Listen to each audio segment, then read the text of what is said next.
The alarm bells rang through the council station for the third time in 2 days. Ambassador Zixali pressed his 4 hands against the cold metal table and tried to stay calm. Around him, delegates from dozens of worlds argued in their native languages. Fear filled the air like smoke. The Kethver were coming. For 3,000 years, the galaxy had known peace. Wars were small things, fought over trade routes or mining rights. The Galactic Council kept order. Treaties kept everyone safe. But the Kethver had broken every treaty. They swept through the outer worlds like fire through dry grass. Zexali watched the holographic display showing their advance. Red markers spread across the star map like a disease. 23 worlds had fallen in just 4 months. Each one was stripped clean of resources and life. The Kethver took everything and left nothing behind.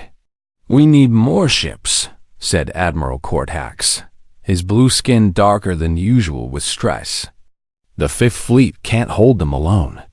"My people have already sent everything we can spare," replied the Veltar trade prince. His tentacles moved nervously as he spoke. "Our entire merchant fleet has been converted to military use." One by one, the species made their pledges. The bird-like Nexari offered their fast scouts. The rock-skinned Moldane promised their heavy cruisers. Even the peaceful Ilani, who had not fought a war in centuries, agreed to send their hospital ships. Then it was humanity's turn. The human delegate stood up slowly. She was small compared to most beings in the room, with dark hair and tired eyes. Her name was Sarah Chun, and she had only been representing Earth for 6 months. "Humanity pledges 3 vessels and logistical support," she said quietly. The room fell silent. Then someone laughed. It was a harsh sound from the Krell delegate, whose species loved war almost as much as the Kethver did. "3 ships?" The Krell said. "3 ships against a swarm that has devoured 23 worlds? What can 3 human ships possibly do?" Other delegates murmured agreement. Humanity was new to the galaxy. They had been part of the Council for less than 50 years. Their military was tiny. Their technology was basic. Most species barely noticed them at all. But in the back of the chamber, old Veltar Prince Ithako was not laughing. His ancient eyes were wide with something that looked like fear. Sarah Chun sat down without another word. She did not argue. She did not explain. She simply took notes on a small device and waited for the meeting to end. After the session, Prince Ithako approached Zexali in the corridor. The old trader's tentacles shook as he grabbed Zexali's arm. "You must listen to me," Ithako whispered. "The humans are not what they seem." Zexali looked confused. "What do you mean?" "They are a peaceful species. They rarely even argue in council sessions. I have traded with them for 40 years, the prince said, his voice getting lower. I have been to their frontier stations. I have heard the stories. What stories? Ithako looked around to make sure no one else was listening. They call them special units. The humans never talk about them directly. But sometimes, when traders go missing near human space, they are found later. They are alive, but changed. They speak of quiet figures in black uniforms who move like shadows. That sounds like propaganda, Zexali said. Stories to frighten children. I thought so too, the prince replied. Until I met Captain Rexon of the Free Traders Guild. His ship was attacked by pirates near the human border. The pirates took his crew and cargo. Rexaline thought he would die. The old trader paused, his tentacles tightening around Zexali's arm. But the humans came. Not their regular navy. Something else. Rexaline said they moved through his ship like ghosts. The pirates started screaming. Not from pain. From terror. When it was over, the pirates were found in a cargo hold. They were alive but broken. They kept saying the same thing over and over. What did they say? The quiet ones are hungry. The quiet ones are hungry. Ithako released his Exali's arm and stepped back. Rexaline's crew was rescued. The pirates were turned over to authorities. But Rexala never traded near-human space again. Zexali shook his head. Even if this story is true, how does it help us? The Kethver are not pirates. They are an army of millions. They have conquered half the galaxy before. That is what worries me, the prince said. If these human special units are real, and if they are as dangerous as the stories say, then this war might end very badly. Not just for the Kethver. That night, Zexali could not sleep. He accessed his personal terminal and searched through the galactic databases for any mention of human special units. He found nothing official. But in the darker corners of the information networks, he found whispers. A mining station that went silent for 3 days, then started broadcasting again with a crew that refused to talk about what happened. A pirate fleet that surrendered without firing a shot after their scouts reported shadows moving between the stars. A Kethver raiding party that was found drifting in space. Their bioships intact, but their crews catatonic with fear in every case. Human ships had been reported in the area, but never the regular Earth Navy vessels that appeared in official records. These were ships with no names and no markings. Ships that came and went like ghosts. Zexali closed the terminal and stared out at the stars. Somewhere out there, the Kethver war machine was moving toward the core worlds. And somewhere else, 3 human ships were preparing to meet them. But as he watched the distant lights in the darkness, Zexali wondered if those 3 ships were carrying something far more dangerous than weapons. The galaxy had always feared the Kethvar, because they were savage and merciless. Now he began to wonder what it meant that the humans might be something worse, something that even the savage Kethver would learn to fear. The alarm bells had stopped ringing, but Zexali felt more afraid than ever, because tomorrow the galaxy would discover what humans really were when they stopped pretending to be peaceful. 3 weeks into the war, the stories began. Dr. Utara had always believed in facts, not rumors. As the galaxy's leading expert on alien psychology, she studied behavior patterns and cultural development. Fear was just another emotion to be analyzed and understood. But the reports coming from the warfront made no logical sense. She sat in her laboratory on Research Station Kepler, surrounded by data screens showing refugee testimonies. Each story was different, but they all had the same strange details. A Kethver biocruiser called the Flesh Render had been found drifting in the outer rim. The massive ship was undamaged. Its biosystems were healthy. The neural network that controlled the vessel was functioning perfectly. But the crew was gone, not dead. Gone. 3,000 Kethver warriors had simply vanished from a sealed ship, floating in deep space. The only clue was a message burned into the ship's organic walls using some kind of acid. It was written in perfect Kethver language. The quiet ones were here. Captain Velamon of the rescue ship still shook when he talked about it. We searched every passage, every chamber, he told the investigators. No bodies, no blood, no signs of struggle.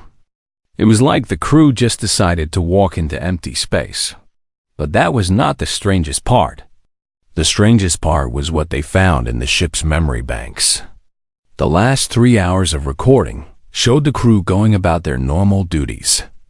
Then, suddenly, they all stopped what they were doing. One by one, they walked to the airlocks and opened them. They stepped out into space without suits, without fear, like they were going home. The bioship sensors had detected no other vessels in the area. No boarding parties. No weapons fire. Nothing.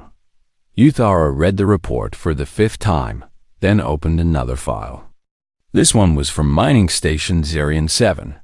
The Kethver had attacked it 2 days ago. When the defense fleet arrived, they found something impossible. The Kethver assault force was still there.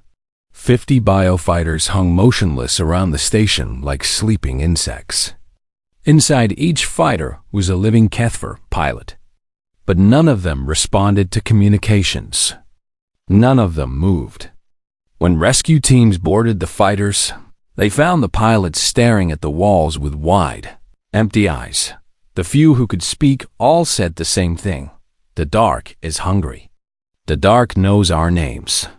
Station Commander Roltz had managed to get a report to headquarters before losing contact. His final transmission was only 4 words. Humans came. All quiet now. Ethara stood up and walked to her window. Outside, she could see the refugee ships arriving from the war zone. Thousands of beings fleeing the Kethver advance. But lately, some of them were also fleeing from areas where humans had been reported. She activated her communication system and called her research assistant, a young Trilaxian named Kexvolum. "I need you to access the Human Cultural Database," she said when his image appeared on the screen. "I want everything about their military history, their entertainment, their literature, everything." "What exactly are you looking for, Doctor?" Kexvolum asked. "I'm trying to understand how their minds work," she replied. "The patterns of behavior we're seeing don't match anything in the galactic psychological profiles." For the next 6 hours, Uthara read through thousands of human documents. What she found disturbed her more than the war reports. Human military history was filled with accounts of soldiers who snapped under pressure. But unlike other species, these broken humans didn't become useless. They became more dangerous. They had dozens of different words for types of mental breakdown. Shell shock, combat stress, going dark, losing it, snapping. But most disturbing were their stories. Human entertainment was full of tales about ordinary people who became monsters when pushed too far. They wrote about killers who felt nothing, warriors who enjoyed death, and creatures that looked human but had no soul. Other species created heroes in their stories. Humans created things that scared even them. Uthara found a human term that made her tentacles curl with unease. Deep conditioning. It appeared in their classified military documents that had been shared with the Council years ago. The files described training programs that could modify human psychology in extreme ways. The programs had been banned as unethical by human governments. Or so they claimed. She was still reading when Captain Dex Volum of the 5th Fleet called her directly. His image appeared on her screen, and she could see the stress in his alien features. "Doctor, I need your expertise," he said. "We've received some unusual requests from our human allies." "What kind of requests?" "Their liaison officers have been asking very specific questions about Kethver biology. They want to know how their hive mind works. They want detailed scans of Kethver brain structure. They want to know how their communication systems function." Ithara felt cold. "What did you tell them?" "We gave them everything they asked for," Dexvolum said. "They're our allies." But the questions were strange. They didn't ask about weapons or defenses. They asked about fear responses. They asked about psychological breaking points. Did they say why? Only that they were preparing contingencies for specialized deployment. The captain paused. "Doctor, I've heard rumors about human special units. Do you know anything about them?" Ithara thought about the empty Kethver ships, the catatonic pilots, and the human stories about monsters that look like people. "I'm beginning to," she said quietly. After the call ended, Uthara sat in the darkness of her laboratory and thought about what she had learned. The Kethver were savage and merciless, but they were predictable. They conquered through superior numbers and biotechnology. They were efficient killers, but humans were something different. They didn't just kill their enemies. They broke them. They turned proud warriors into whimpering creatures who spoke of hungry darkness and quiet ones. And if the stories were true, they did it without firing a shot. Euthera accessed one final file from the human database. It was a quote from an ancient human general. "The supreme excellence consists in breaking the enemy's resistance without fighting." The words were over 2,000 years old, but they felt like a prophecy. Outside her window, the refugee ships kept arriving. And somewhere in the darkness between the stars, things that had once been human were teaching the galaxy's most feared warriors what it truly meant to be afraid. The war was not going the way anyone expected. The Kethver were still advancing, but their attacks had become confused and desperate. They were no longer the disciplined swarm that had conquered 23 worlds. They were running from something that scared them more than death, something human. The fortress world of Calidar had never fallen in 800 years of recorded history. Built into the heart of a dead moon, its massive guns could destroy entire fleets. Its shields could withstand the explosion of a small star. 50 million beings lived and worked in its underground cities, protected by the strongest defenses in the galaxy. The Kethver had surrounded it. For 6 months, Admiral Krasanth watched the final evacuation ships launch from the fortress docks. His biocruiser hung in space like a living mountain, its organic hull pulsing with anticipation. In a few hours, Calidar would be his. Another victory for the Dominion. The fortress defenders had fought well, but they were outnumbered 1,000 to 1. Their ammunition was gone. Their power reserves were failing. The evacuation was their last desperate act before surrender. All ships report ready for final assault. His aide announced through the ship's neural network. Krasanth nodded with satisfaction. 23 bioships floated around Calidar like predators circling wounded prey. Each ship carried 10,000 Kethver warriors, eager for battle. The fortress would fall within hours, but something was wrong with the evacuation ships. Admiral called his scanner operator. "I'm reading unusual cargo signatures on several of the transport vessels." "Explain." "The ships are showing empty cargo bays, but mass readings suggest they're carrying something. Something heavy." Krasanth studied the display. 5 large transport ships were moving slowly away from the fortress. Their transponders identified them as civilian evacuation vessels, but the scanner readings didn't match. "Are they carrying weapons?" he asked. "Unknown, Admiral. Whatever it is, it's shielded from our sensors." "It doesn't matter," Krasanth decided. "Let them go. We'll deal with any surprises after we take the fortress." He activated the assault signal. 23 bioships began their attack run toward Calidar. Their weapons charged. Their hull armor thickened. Victory was moments away. Then the evacuation ships changed course. Instead of fleeing to safety, they turned back toward the battle. They moved with calm precision, taking positions around the Kethvar fleet. Their cargo bays began to open. "Admiral, the transport ships are releasing something," the scanner operator reported. His voice was nervous. "Small objects. Maybe escape pods or..." The bioship's alarms began screaming, but there were no explosions. No weapons fire. No attacks of any kind. The small objects from the transport ships simply drifted toward the Kethver fleet like pieces of space debris. "What are they?" Krasanth demanded.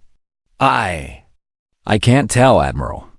They're not showing up on any of our sensors now. It's like they just disappeared." Krasanth felt the first touch of unease. In his 300 years of military service, he had never encountered anything that could hide from Kethver biosensors. Their living ships could detect a heartbeat from 1,000 kilometers away. "All ships, maintain formation and continue the assault," he ordered through the neural network, but the response he expected didn't come. Instead, he felt something strange through the bioship's consciousness. Fear. His ship was afraid. That was impossible. Kethver bioships were bred for war. They felt aggression, hunger, and satisfaction. They never felt fear. "Admiral," his aide whispered, "something is wrong with the other ships." Krasinth looked at the tactical display. The bioship Flesh Ripper had stopped moving. It hung motionless in space, its weapons powering down. As he watched, the Bone Crusher did the same thing. Then the Death Singer. One by one, his entire fleet was simply stopping. "Open communications with all ships," he ordered. But when the communication channels activated, all he heard was silence. Not the dead silence of broken equipment, but the living silence of beings who were afraid to make noise. Then he heard whispers. They came through the neural network that connected all Kethver ships. Soft voices speaking in a language he didn't recognize. The voices were calm and patient, like adults talking to frightened children. "They're inside," someone whispered over the comm. It was Captain Malkith from the Flesh Ripper. "They're inside the ship, but I can't see them. What's inside?" Krasinth demanded. "The quiet ones," another voice answered. This one was from the Death Singer. "They walk through walls. They know our thoughts." Krasinth felt his own ship shudder. Not from damage, but from something else. The bioship's nervous system was sending panic signals through its organic hull. "All warriors to battle stations," he ordered. "Repel boarders." But his crew didn't move. They stood at their posts like statues, staring at the walls with wide, terrified eyes. "Admiral," his aide said in a broken voice. "They're here." Krasinth turned to look where his aide was pointing, but saw nothing. Just an empty corner of the bridge where shadows gathered. But the shadows were wrong. They moved in ways that hurt to watch. They had shape but no substance. They whispered without making sound, and from those shadows stepped a human. The being was small and unremarkable, wearing a simple black uniform with no markings. It had pale skin and dark eyes that reflected no light. It moved with the calm confidence of a predator in its own territory. "Admiral Krasinth," the human said in perfect Kethver language. "We need to talk." Krasinth tried to order his warriors to attack, but his voice wouldn't work. Around him, his crew had fallen to their knees. Some were covering their eyes. Others were making small, frightened sounds. "Who are you?" he managed to whisper. "We are what you called for when you chose war," the human replied. "We are the answer to your question about what happens when you push too hard." The human walked across the bridge like it owned the ship. Where its feet touched the organic floor, the bioship's surface went black and cold. "Your dominion has conquered many worlds," the human continued. "You believe fear is a weapon. You think terror is strength. You have spent centuries teaching the galaxy to be afraid of you." Krasinth felt his legs give out. He collapsed to the deck, but couldn't look away from the human's dark eyes. "But you never learned the most important lesson about fear," the human said, kneeling down so they were face to face. "It's not about making others afraid of you. It's about not being afraid of what you might become." The human placed one pale hand on Krasinth's forehead. The touch was colder than space. "We stopped being afraid a long time ago," the human whispered. "Now you get to learn what that means." Darkness flooded Krasinth's mind. Not the clean darkness of death, but the hungry darkness of things that had learned to love what they were. He felt his thoughts dissolving, his memories being sorted and catalogued, his deepest fears being mapped and filed away for future use. When consciousness returned, he was floating in a rescue pod far from the battle. Around him, 23 bioships drifted silent and empty in space. Their crews had been found in the cargo holds, alive but broken. Speaking of quiet ones who knew their names, the fortress world of Calidor was safe. The Kethver assault fleet was defeated, without a single shot being fired, and somewhere in the darkness between the stars, things that had once been human were preparing for their next deployment. The war had taken its first real turn. But nobody was celebrating Dot because even the Kethver were beginning to understand that some victories were too terrible to claim. Dr. Yithara had always believed that knowledge was the answer to everything. But as she stared at the classified files glowing on her screen, she wondered if some truths were too dangerous to know. The files had cost her everything to obtain: her security clearance, her position at the research institute, her reputation among the galactic scientific community. She had bribed, blackmailed, and broken a dozen laws to access the deepest secrets of human military operations. Now, she wished she had never started looking. The folder on her screen was labeled Project Deep Dark, Classification Level Omega. Inside were medical records, psychological profiles, and video files that documented something that should never have been created. The truth about the special units. She opened the first video file. It showed a simple white room with a single chair in the center. A human woman sat in the chair. She was young, maybe 25 years old, with blonde hair and blue eyes.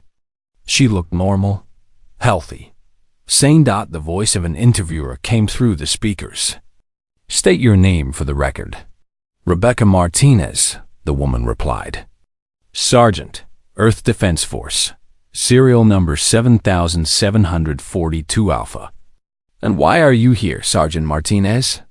The woman's face didn't change expression. "I volunteered for deep dark conditioning." "Do you understand what that means?" "Yes, sir. It means they're going to take away the parts of me that make me human." Yithara paused the video and checked the date stamp. This recording was 3 years old. She opened the medical file attached to it and felt sick.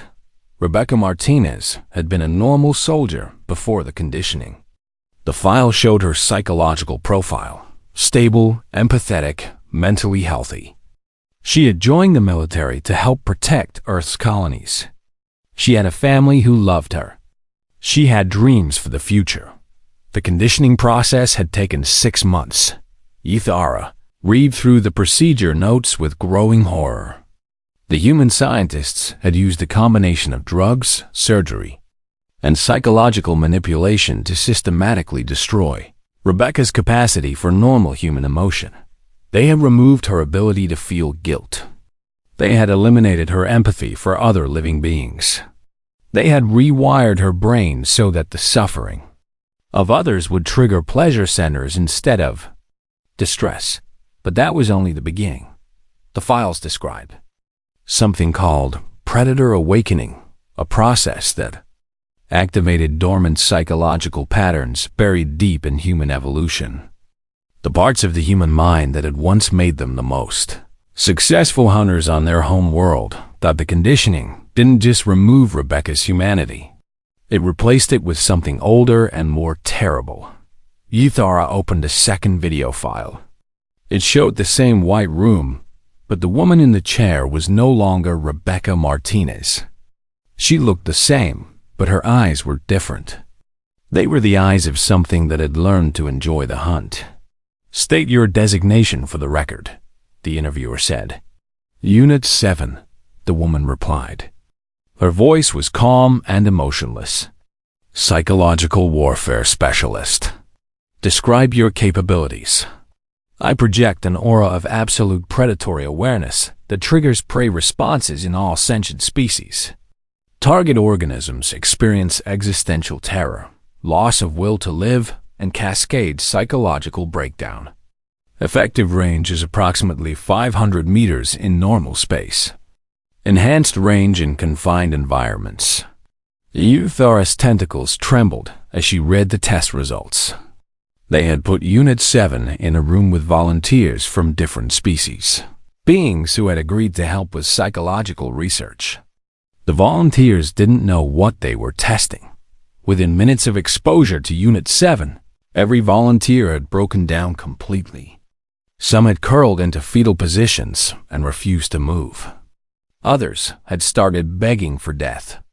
A few had tried to harm themselves just to escape the feeling of being hunted by something that knew exactly how to kill them. The worst part was that Unit 7 felt nothing about their suffering. She watched other beings destroy themselves and remained as calm as if she were observing the weather. There were 11 more video files. 11 more special units, each conditioned for different forms of psychological warfare. Unit 3 spread existential dread so pure that enemy fleets surrendered rather than face it. Unit 12 projected a field that made other beings forget why they wanted to keep living. Unit 9 could walk through a crowd and leave behind a trail of insanity that lasted for months. Each unit had once been a normal human being. Each had volunteered for the conditioning. Each had been systematically transformed into a living weapon of terror. Uthar found the final video file in the folder. It was labeled Post-Deployment Interview, Unit 7, Day 847. She opened it reluctantly. The same white room, the same chair. But Unit 7 looked different now. She had been deployed against the HFY for 2 years. Her pale skin had an unhealthy pallor, and her dark hair had started to turn white at the roots. Report on psychological status, the interviewer commanded. All systems functioning normally, Unit 7 replied. No signs of emotional recovery or empathic reactivation. Conditioning remains stable. Any requests or concerns? Unit 7 tilted her head like a predator listening for prey. I would like to understand why you seem afraid of me, Doctor. Your heart rate is elevated. Your breathing is shallow. You're exhibiting classic prey responses. The interviewer's voice became nervous. That's not relevant to this evaluation, isn't it? Unit 7 smiled, and the expression was worse than any scream. You created me to be the thing that lives in the darkness between the stars. You gave me the tools to break minds and harvest fear. And now you're surprised that I've become something you can't control. The conditioning process includes safeguards. The conditioning process removed my ability to care about your safeguards, Unit 7 interrupted. I follow orders because it gives me access to prey. But don't mistake obedience for loyalty. I am what you made me to be. And what you made me to be is hungry. The video ended there. Uthar sat in the darkness of her laboratory and tried to process what she had learned. The humans hadn't just created weapons. They had taken volunteers, good people who wanted to serve their species, and turned them into monsters that enjoyed the act of psychological torture. And it was working. The file showed deployment reports from across the war zone. Wherever the special units appeared, HFY forces surrendered or fled. Not because they were defeated, but because they had been exposed to something so fundamentally wrong that it broke their ability to function as living beings. The HFY Dominion, which had conquered half the galaxy through pure aggression, was being driven back by 12 humans who had volunteered to become the thing that nightmares feared. Uthora found one final document in the classified folder. It was a request for authorization, dated just 3 days ago. Project Deep Dark Phase 2. Proposal for expansion of conditioning program. Request permission to begin recruiting and conditioning units 13 through 24. Psychological modeling suggests current deployment numbers insufficient for projected operational requirements. The request was signed by Colonel Sarah Chun, the same human who had sat quietly in the council chambers while other species laughed at humanity's small contribution to the war effort. Below her signature was a note. Recommend we begin identifying potential subjects from civilian population. Volunteers from military ranks becoming insufficient to meet demand. Ithara deleted the files and destroyed her access codes. Some knowledge was too dangerous to exist. Some truths were too terrible to share. But as she sat alone in the darkness, she could not stop thinking about Rebecca Martinez. Somewhere out in the void, the woman who had once dreamed of protecting innocent people was teaching the galaxy's most vicious predators what it meant to be prey. And according to the files, she was very, very good at her job. The humans had not just joined the war. They had brought the war something it had never seen before. They had brought the monsters that other monsters feared to dream about. The surrender broadcast reached every corner of the galaxy at exactly 1437 Standard Time on the 847th day of the war. It was not the message anyone had expected. The HFY Dominion had ruled through strength. For over 3 million years, they had conquered thousands of worlds and destroyed dozens of civilizations. They had never retreated from any battle, never negotiated with any enemy, never shown weakness of any kind. But the voice that came through every communication channel in the galaxy was broken and desperate. This is War Prime Velkoth of the HFY Dominion. The transmission began. We formally surrender all claims to conquered territories. We withdraw all military forces to our core systems. We submit to any terms the Galactic Council demands. The message paused, and listeners could hear something that had never been heard before. A HFY leader crying. The humans have deployed the things that should not be, Velkoth continued. We cannot fight what they have become. We will not fight what they have become. Please make them stop. The transmission ended with coordinates for the HFY home system and a promise that their entire fleet would remain powered down until negotiations could begin. In the council chambers, delegates sat in stunned silence. After 847 days of brutal warfare, the most aggressive species in the galaxy had surrendered. Not because they were defeated, but because they were too terrified to continue fighting. Colonel Sarah Chun stood up from the human delegation table and walked to the center of the chamber. She looked the same as she had on the first day of the war. Small, quiet, unremarkable. But now, every being in the room watched her with a mixture of respect and fear. The human contribution to this war effort is concluded, she announced. Our specialized assets will be withdrawn immediately. Where will you take them? Asked Ambassador Zexali. His voice shook slightly. That information is classified, Chun replied. But I can assure the Council that they will be returned to secure facilities and placed in containment until needed again. Until needed again? The Veltar Trade Prince spoke up from the back of the chamber. You mean you intend to keep these things? Chun turned to look at him directly. Her expression never changed, but something in her eyes made the old trader step backward. The special units volunteered for their conditioning, she said calmly. They chose to become what this situation required. They performed their duties with exceptional effectiveness. The human government has an obligation to care for them. But they're not human anymore, whispered the Trilaxian delegate. There's something else. Yes, Chun agreed. They are. The silence that followed lasted for several minutes. Finally, the council president called for a formal vote on the peace terms. The HFY surrender was accepted unanimously, but as delegates filed out of the chamber, many of them were making private communication calls to their home governments. The message was always the same. Be very, very careful around the humans.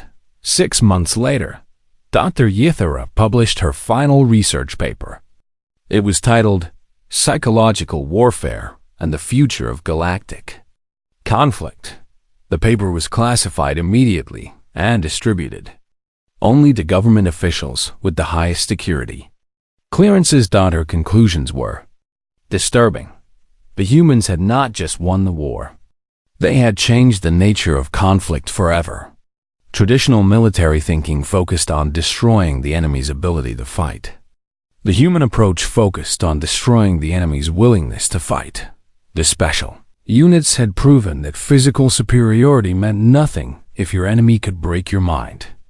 They had shown that even the most aggressive species could be reduced to helpless prey if exposed to the right kind of psychological pressure. And according to her research, The conditioning process that created the special units could be applied to any human volunteer. The implications are clear, she wrote in her classified conclusion. Humanity has not just developed a new weapon. They have weaponized their own capacity for becoming monsters. And they can create as many monsters as they need. Meanwhile, on a secret facility hidden in the asteroid belt around Earth's sun, 12 figures in black uniforms sat in isolation chambers. They no longer had names. They no longer had families. They no longer had dreams about the future. Unit 7 stared at the white walls of her containment cell and felt nothing. No boredom. No loneliness. No regret. The conditioning had taken all of those emotions away and replaced them with an endless, patient hunger. She knew she would be released again someday. When the galaxy found a new threat, when diplomacy failed, when normal weapons were not enough, the humans would open her cage and point her toward their enemies, and she would walk into the darkness between the stars and teach new species what their nightmares had learned to fear. The war was over. But the peace that followed was different from any peace the galaxy had known before. Trade prospered. Diplomacy flourished. Conflicts were resolved through negotiation and compromise, not because beings had learned to love each other, but because they had all learned the same lesson.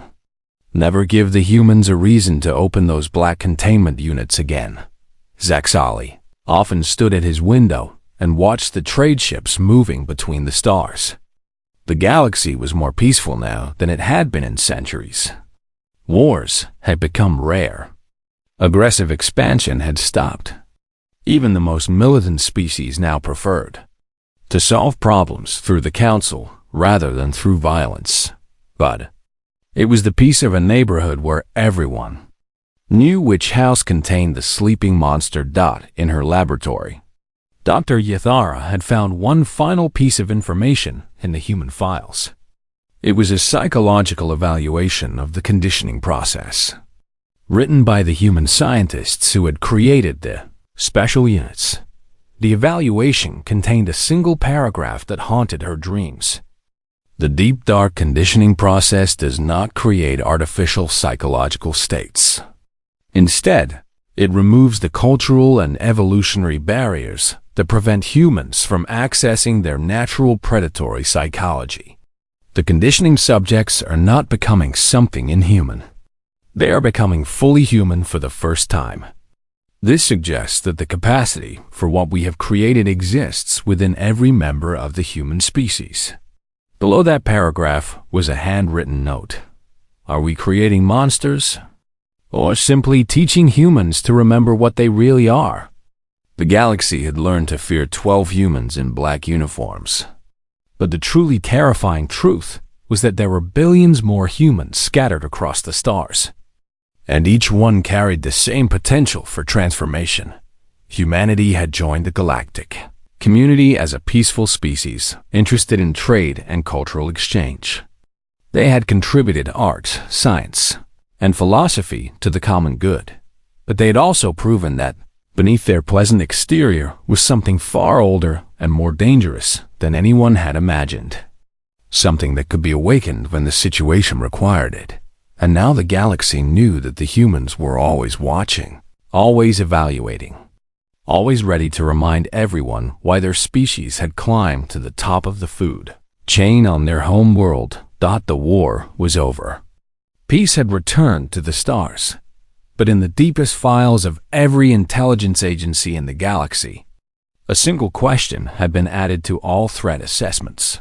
What would happen if we made the humans angry enough to stop pretending to be civilized? Nobody wanted to find out the answer. And that, more than any treaty or alliance, was what kept the galaxy peaceful. The humans had given everyone a gift. The knowledge that some things were too terrible to wake up. The monsters slept quietly in their cages, patient and hungry, waiting for the next time they would be needed. And everyone hoped that time would never come.